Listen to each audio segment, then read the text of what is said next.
வருஷம் ஒரு தடவை 2 வருஷத்துக்கு ஒரு தடவை காய்ச்சல் வரும். பட் இன்றைக்கி இருக்கிற குழந்தைங்களுக்கு 2 மாதத்துக்கு ஒரு தடவை, மாதத்துக்கு ஒரு தடவை ஏதோ சாதாரணமாக சொல்கிறாங்க. காய்ச்சல் வந்துருச்சுன்னு சாதாரணமாக சொல்கிறாங்க. சளி பிடிக்கிற காய்ச்சல் வருது ஒரு அன்றாட நிகழ்வுகள் ஆயிடுச்சு. அந்த அளவுக்கு பலகீனமான சமூக கட்டமைப்பாக நமக்கு இருக்குது. எப்பேற்பட்ட கட்டமைப்பு வச்சுருக்கிறோம், எப்பேற்பட்ட ஏற்றுமதியை பண்ணிகிட்ருக்கிறோம். நம்முடைய பலம் நாம் எந்த அளவுக்கு நாம் அறியாமல் இருக்கிறோமோ அந்த அளவுக்கு நாம் அடிமைகளாகவும் மாறுவதற்கு வாய்ப்பு இருக்குது.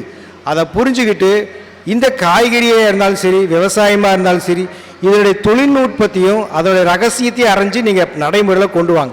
இப்போ என்னுடைய ரெக்வஸ்ட்டாக 2 சொல்லியிருக்கேன். ஒன்று கொத்தவரங்காய், இது கோவக்காய்.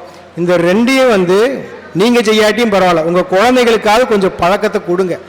இதை சாப்பிட்டாதான் நான் உனக்கு இட்லி கொடுப்பேன், தோசை கொடுப்பேன், சாப்பாடு போடுவேங்கிற ஒரு கட்டாய விதிமுறையை உங்கள் குழந்தைங்களுக்கு பண்ணுங்கள்.